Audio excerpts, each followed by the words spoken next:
Goeiedag, is lekker om vandag saam met julle te kuier. Ek praat hierdie week met julle oor God se geheime plan vir die mens. En ons praat spesifiek oor die werking van die Heilige Gees. Nou, die persoon wat seker my geheime die beste ken, is my dogter. Elke oggend dan gaan ons busstop toe, ek laai haar daar af en die bus vat haar skool toe en dan vra sy my 'n klomp vrae oor my lewe. My grootwordjare, my tienerjare ensovoorts, en dan deel ek van my geheime met haar.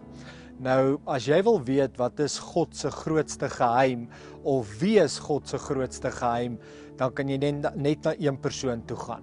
En dit is Jesus, sy seun. Want Jesus het aarde toe gekom om God se grootste geheime met ons te deel. Maar toe is daar 'n dag wat Jesus opgevaar het na die hemel toe. Nou voordat hy daarna toe gegaan het, het hy gesê hy gaan vir ons die Heilige Gees stuur. Nou as jy wil weet wat is God se grootste geheime, kan jy net na die Heilige Gees toe gaan. En die Heilige Gees leer jou meer van God en meer van Jesus se geheime. Nou die Bybel leer dit vir ons in Korintiërs, 1 Korintiërs 2, en ek wil dit graag saam met ons of net vir ons lees. Kom ons lees dit.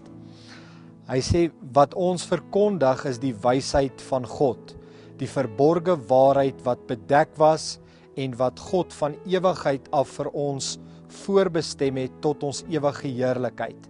Nie een van die heersers van hierdie wêreld het hierdie wysheid geken nie. As hulle dit geken het, sou hulle nie die Here van die heerlikheid gekruisig het nie. Maar soos daar geskrywe staan, wat die oog nie gesien en die oor nie gehoor het nie, en wat in die hart van 'n mens nie opgekom het nie, dit het God gereed gemaak vir die wat hom liefhet.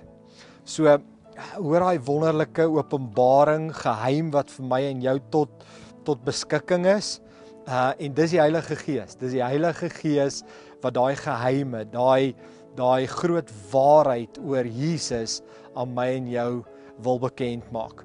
So ek wil jou uitnooi vandag. Ek wil jou uitnooi om te sê, Heilige Gees, leer my, wys my, vat my in die geheime van God in, sodat ek ook eendag of vandag kan sê, ek weet wat is die geheime van God, en daardeur gestuur kan word, beweeg kan word, energie kan kry.